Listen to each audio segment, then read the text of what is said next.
I want to begin with the Washington Free Beacon. It's from Colin Anderson. A liberal dark money group, bankrolled by a foreign billionaire, gave millions of dollars to failed gubernatorial candidate Stacey Abrams' effort to overhaul America's voting laws. Sacramento-based dark money group. Now, a dark money group is a group that hides where its money comes from. Sacramento-based dark money group Fund for a Better Future in 2020 gave more than $3 million to Abrams Fair Fight Action, its tax form show. Swiss billionaire Hans-Jörg Weiss is by far Fund for a Better Future's top donor. His advocacy group, Burger Action Fund, gave the dark money group more than $45 million from 2016 to 2020. The sizable contribution marks yet another attempt from Weiss to meddle in America's elections. Abrams Fair Fight has spent big on ads urging Congress to pass the For the People Act, Democrats' massive election overhaul bill that would give the federal government unprecedented power to control American voting. Weiss has also contributed millions of dollars to redraw election maps in Democrats' favor and lobby the Biden administration's alternative energy initiatives. Fund for a Better Future's generous support of Fair Fight also gives Weiss a backdoor to earn favor and influence with Stacey Abrams, who is running again for governor of Georgia against Brian Kemp. Foreign nationals cannot contribute to U.S. political candidates, but they can fund nonprofit organizations. Weiss in 2014 revealed he only carries a Swiss passport and does not have a U.S. green card. In a 2021 SEC filing, Weiss called himself a citizen of Switzerland. In other words, a Swiss billionaire is funneling money into a group called Burger Action Fund. Burger Action Fund is then pouring money into a group called Fund for a Better Future. And Fund for a Better Future is pouring the money into Stacey Abrams. So it's a couple steps removed to try to keep them at arm's length, but it's not really. It's all directed funding.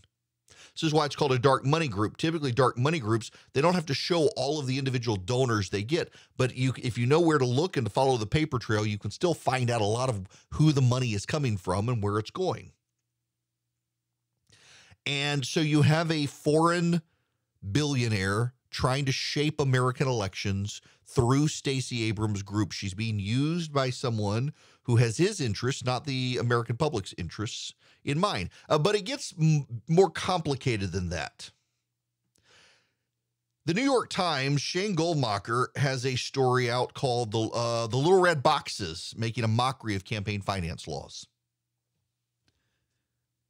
Democrats are deploying a new tactic. Now, let me explain something to you. This isn't just, Democrats aren't the only ones who try to subversively coordinate with third-party groups. It's against the law for a super PAC and a candidate's campaign committee to coordinate. What Republicans have done, if you go online and you look at different Republican candidates, you will sometimes on YouTube find 4K or 6K footage, or on Vimeo is usually where they put it, very high-resolution B-roll footage of the candidate. It's the candidate shaking hands with people. It's the candidate in a meeting. It's the candidate with a shotgun slung over his shoulder, walking with hunting dogs. And it's just very random footage. Like, why is the candidate putting this random footage on Vimeo? It's because they're signaling to third-party groups, here's our footage that we've taken. You use it and cut a commercial for us, please. Happens all the time. Well, the Democrats are getting a little more explicit about it. This is from Shane Goldmacher. Campaign finance rules bar candidates from directly coordinating with the very outside groups that Kurt Schrader, Oregon congressman, a top moderate in Congress, needed to alert. So instead, on a little notice section of his campaign website, he used a little red box. It was a not quite private directive in a red bordered box on an obscure corner of his website, sketching out a three-pronged takedown of what he called his toxic challenger, Jamie McLeod Skinner, helpfully including a link to a 2-page opposition research document about her tenure as a city manager. The message was received.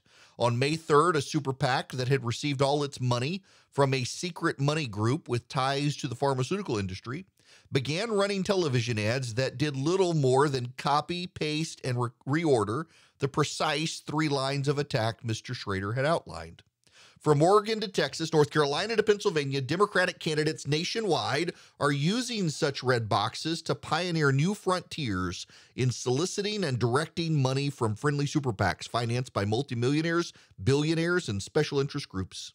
Campaign watchdogs complain that the practice further blurs the lines meant to keep big money interests from influencing people running for office, effectively evading the strict donation limits imposed on federal candidates. And while the tactic is not new to 2022, it's become so widespread that a New York Times survey of candidate websites found at least 19 Democrats deploying some version of a red box in 4 of the states holding contested congressional primaries just last Tuesday.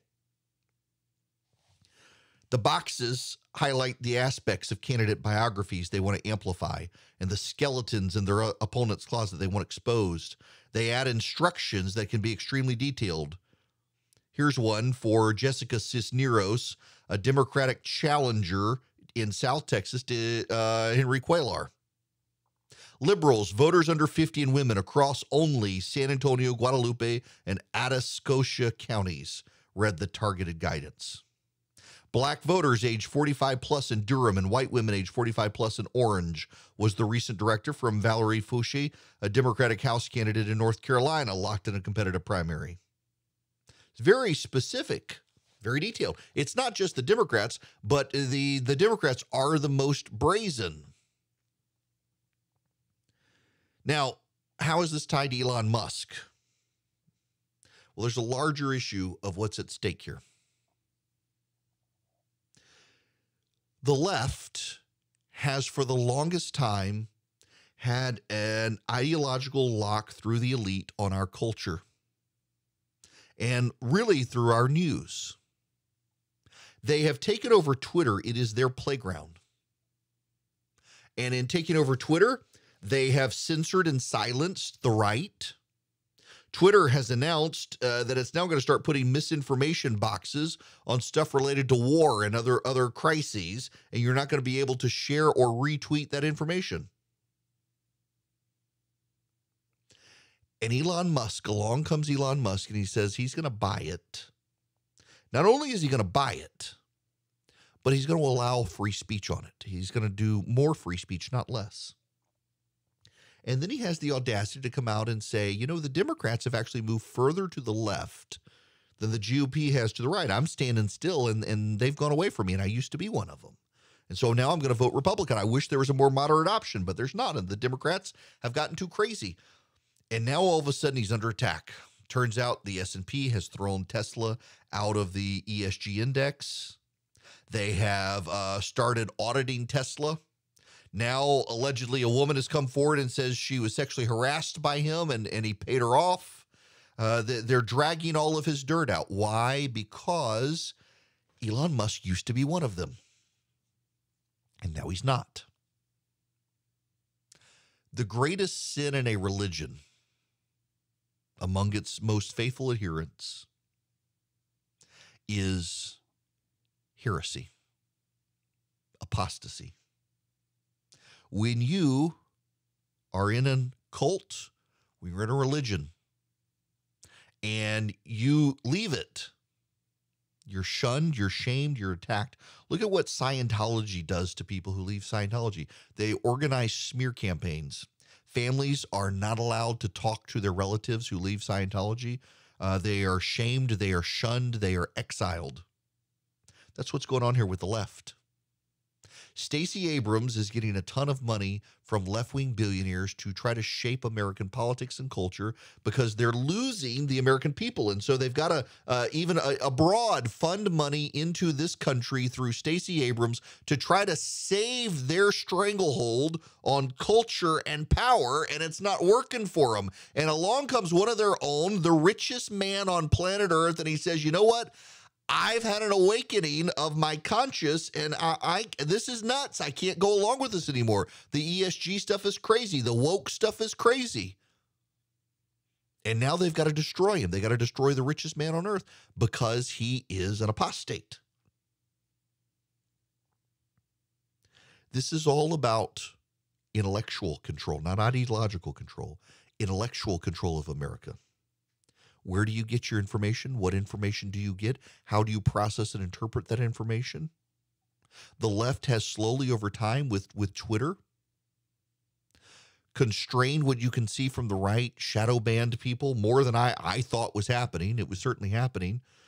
They have blocked accounts, turned off accounts. The New York Post of the Hunter Biden story. They have elevated voices of disinformation to try to claim to fight disinformation. And along comes Musk, and he's going to break it up for them. They've been using Twitter. It's been their tool. Notice what's happening to Elon Musk now is what happened to Mark Zuckerberg. Mark Zuckerberg refused to ban that video where a man slowed down Nancy Pelosi's words to make it look like she had issues. And Facebook wouldn't do anything with it. And that's what that after Trump won and Russia had put $20,000 worth of ads on Facebook, that was the turning point. And then this video, and look, oh my gosh, Mark Zuckerberg's not one of us. Plenty of progressives at Facebook, but apparently not Zuckerberg. We got to destroy him. We got to destroy Facebook. They went after Facebook. Now they're coming after Tesla and Musk because these people are supposed to be on their side, and they've turned heretics and apostates, and they got to be destroyed because they want to control the information you see. They believe at the end of the day, the reason they lost power is not because of a cultural shift per se, but because the cultural shift happened by them no longer having the monopoly on the information you consume. They've never paid attention to talk radio, even though talk radio's audience is massive. Talk radio's audience, frankly, is bigger than any show on Fox News. But they don't listen to radio, so they don't care. But they don't like Fox. Fox has to be censored. Conservative press has to be censored. And now these billionaires who are not down with their woke agenda have to be censored. Woko Haram will fight back, because they're losing control. And they will fund people like Stacey Abrams because they believe she will help them lock in their dominance and control. And she will do for them what they, when they live abroad and are not American citizens, cannot do for themselves, which is structure the American electoral system in a way that tries to restore their power. Power is all they know. It's what they want. And if Elon Musk or Mark Zuckerberg or anyone else stands in their way, they have to be destroyed. That's what you're witnessing play out right now.